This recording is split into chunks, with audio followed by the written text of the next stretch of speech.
Hey everybody, this is Jessica, and I'm really excited to bring you the very first installment of a brand new video series. I'm going to be using a Ciao Bella chipboard journal to create a theme journal about all the different regions across the world.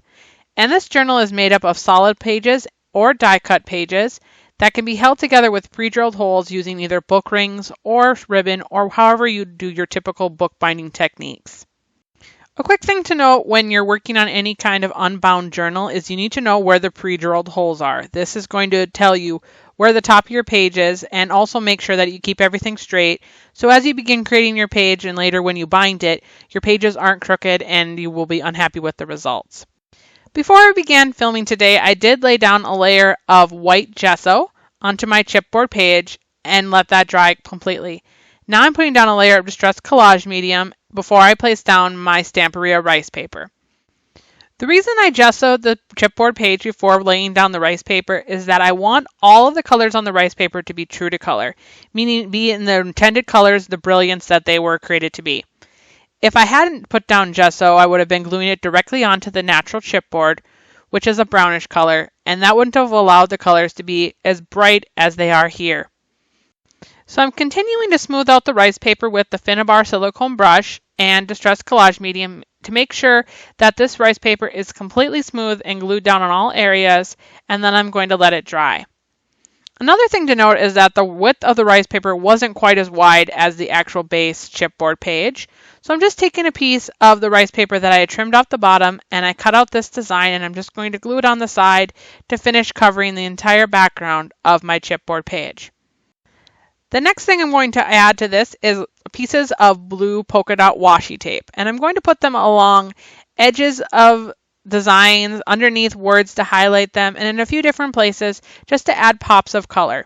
Now I did feel that this washi tape was a little bit wide in a few places. It took up too much real estate, so I actually tore it down the middle, and that allowed me to have smaller bits and pops of blue and also to overlap them to create some texture.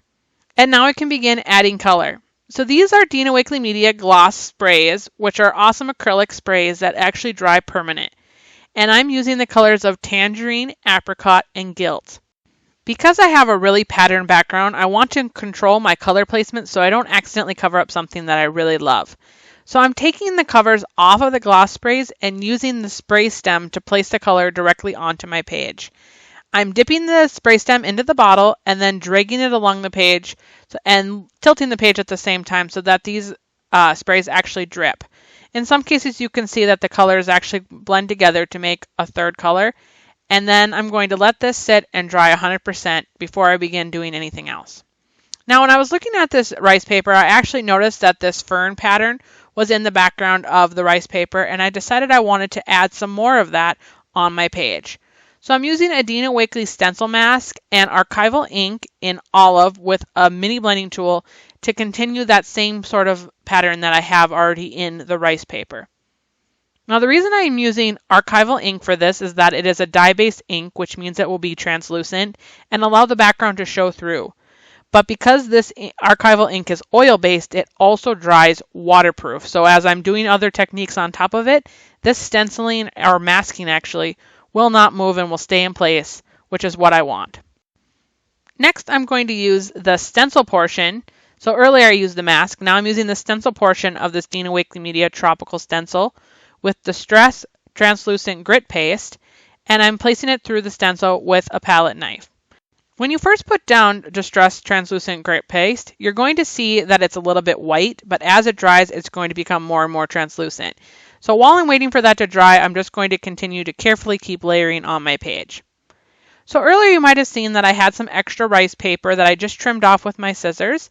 And on that rice paper were a few more of the word labels that I wanted to include in my project. So I'm using my scissors to cut out those labels from the extra rice paper to put back onto the page.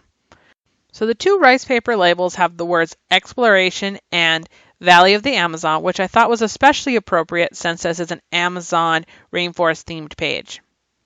To place the rice paper labels, all I'm going to do is use a little bit of distressed collage medium directly from the bottle and then smooth that out with my finger before placing down the rice paper labels on top of it, and then once again going over it with my finger to smooth it out. Another thing to note is that my grit paste ferns that I did earlier are not dry, so I'm taking extreme care not to touch those and potentially ruin the work while they're drying. And now I'm going to leave this alone and let it dry 100% before I do anything else. And now you can see that those ferns are pretty much translucent, which means that they're dry, and I can begin layering more colors and products over the top of them without ruining it.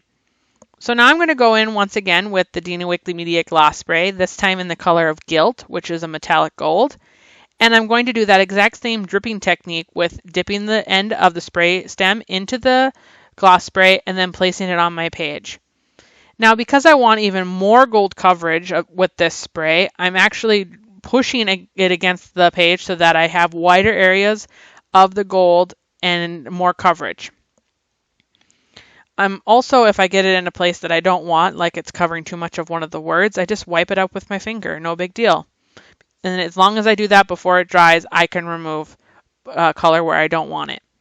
Now, because I wanted this gold to be in a few different places, I'm actually making a couple drips and then flicking it against very firmly in the air, and it's creating tiny little droplets of gold gloss spray all over the background of the page.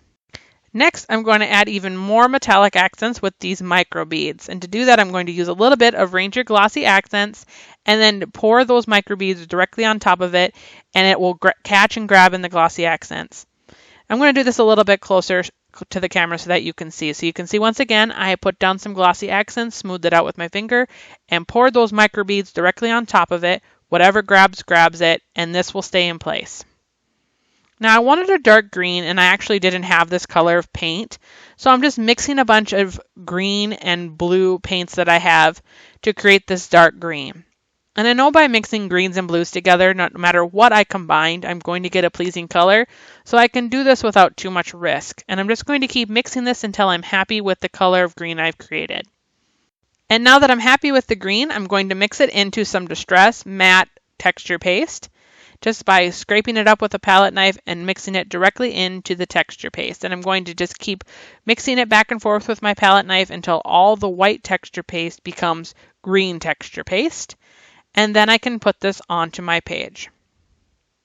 So I'm going to once again use this fern stencil and the green texture paste that I just created to create some greenery on my page. Now I'm going to put this directly over the top of a bunch of different things I've already put on this page. So over the top of my translucent grit paste, over the top of my micro beads, and then I'm going to let this dry 100%. Now this texture paste is quite thick at this point, so because it's going over all that other texture, so I'm going to have to leave it to dry 100% before I do anything else. And after it was dry, I decided that the green was actually too bright compared to the more distressed background. So I'm going in with some diluted brown paint, and I'm just brushing it over the top of the texture paste.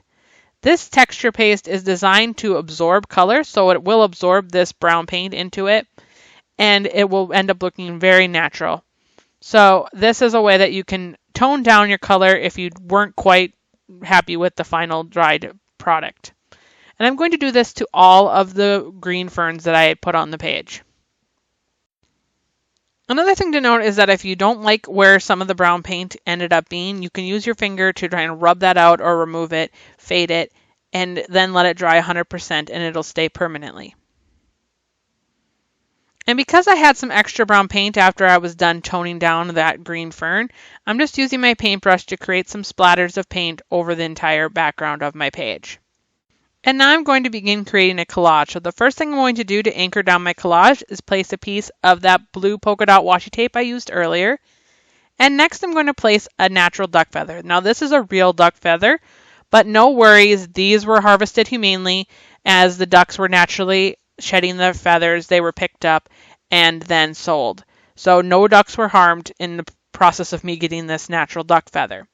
So I'm gluing both the feather and the Tim Holtz Ideology butterfly down with Distress Collage Medium, and then I'm going over all of it again with the gloss spray and Gilt to create even more splatters on top of everything. And now my page is complete. So to trim away all the extra paper that you can see here, you could do a few different things, but the easiest way I found is to use a large paper file. And if you drag this paper file along the edge of the chipboard, it'll cut through pretty much everything and give you a nice clean edge. So I'm just going to work my way around the entire circle page until all of the extra paper is cut away. And again, this paper file will cut through paper, rice paper, washi tape, the texture paste I've put down. It goes through everything, and I have a nice clean edge without having to have too much work. And now you can see that it's a perfect circle. Now there were two holes that were originally part of the page, and this was where we were going to bind it. But as we were layering elements, those holes were glued over the top of. So the way to bring those back, I like to just use the end of my paintbrush, and with firm, even pressure, I'm just going to push through each of the holes with the end of the paintbrush. You could also, as you were pushing, you could gently twist back and forth to kind of help you wiggle through all of the layers until the paintbrush end comes through the other side. Now I went from the back to the front to make this hole, and now I'm going to go from the front to the back using the same paintbrush and go through that hole again, once again twisting the paintbrush, and then this will make sure that my hole is completely ready to begin binding with either my book rings or ribbon or whatever technique of bookbinding you wish to do. And I'm going to repeat that exact same step for the second hole in the book page. You don't want to be too forceful, as you could cause the elements on your page to rip or lift, so just gently do this. You may need to smooth them down with your finger, but this is a perfect way to bring those holes back, and now you're ready to bind your book. Thank you so much for watching, and be sure to follow along as I complete the rest of my pages in this Around the World themed journal. And we'd love to see what you're creating, so share your art with us using hashtag ArtJournalJunction. And don't forget to subscribe to our YouTube channel so you don't miss out on any of our future videos and projects. Have a wonderful day.